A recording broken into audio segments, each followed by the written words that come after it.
In this video, I'm going to be going over the barbell shrug.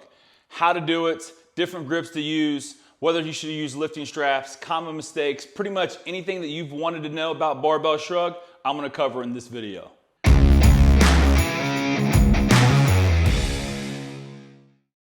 So let's start with just the actual technique of the lift first.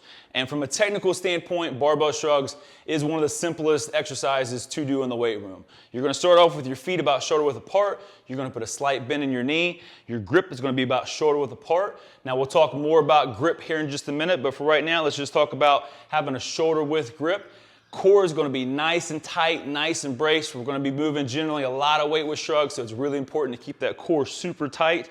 And from here, chest is up nice and tall.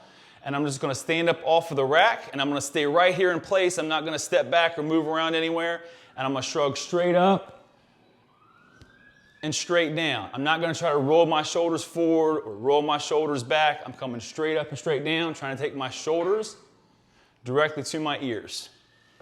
So now let's talk about some of the nuances of the lift as far as like the setup goes, different grips to use, whether or not to use lifting straps. And first off, let's just talk about the setup, because I think the setup is a lot of times often overlooked, but I think is really important when you're doing barbell shrugs. So when I set the bar up in the rack, whether I'm using J-hooks like I have right here, or whether you have safety racks on the bar, you want to get it to where the bar is going to sit about mid-thigh for you. You want it to the point where when I pick the bar off the rack, I've got a couple inches of clearance to where I can shrug up and down without banging or hitting it into the rack.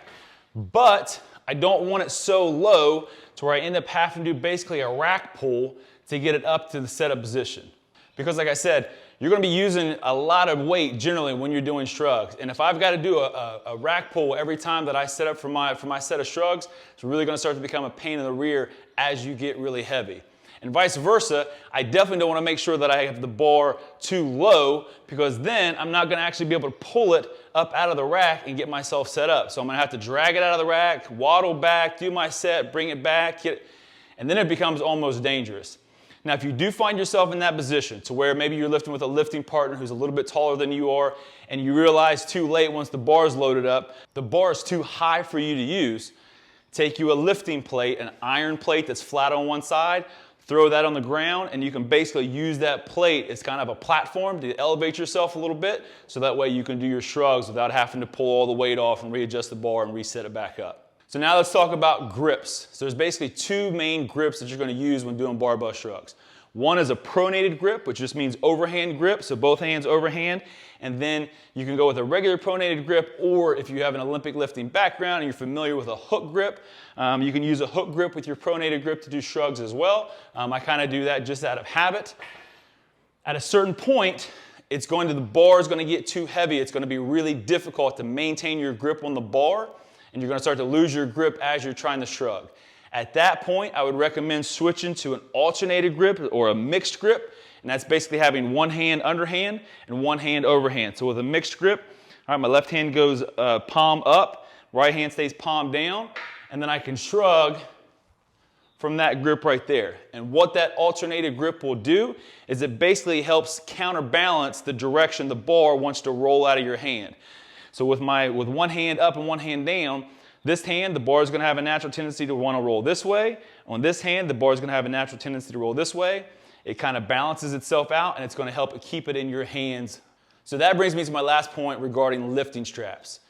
Should you use lifting straps? When should you use lifting straps? Basically, there's two spots where I would recommend using lifting straps. First, if you're doing a lot of Olympic lifting, so you're doing a lot of snatches and a lot of cleans and a lot of pulls from the ground, a lot of deadlifts, and you're already doing a lot of work that's really tearing up your grip and tearing up your hands, and especially on top of that, as we get into summertime right now, if you're lifting in a hot gym, that's only going to make that wear and tear on your hands even worse. If you get the shrugs and you've already been doing a lot of pulls that day and you want to throw straps on to try to help save your hands from extra wear and tear, absolutely, I highly recommend it. Throw the straps on, use them, because you're already going to be getting enough grip training in anyway, so grip strength shouldn't be a huge issue for you. The second spot is if you've already switched to an alternated grip and you get to a point where you still can't hang onto the bar, then break out the lifting straps for your last few heavy sets of shrugs just to help you maintain that grip. What you don't want to do, especially as a beginner, is just straight from the jump start using your lifting straps, because then you're going to become dependent on them and you're going to lose out on the grip strength that you would gain if you would do your sets of shrugs without the straps. So only break them out when you absolutely need them, when an alternated grip doesn't help you hold them to the bar anymore. And that's pretty much it. That's how you do a barbell shrug. Hope this video answered the questions you came here looking for, and thanks for watching.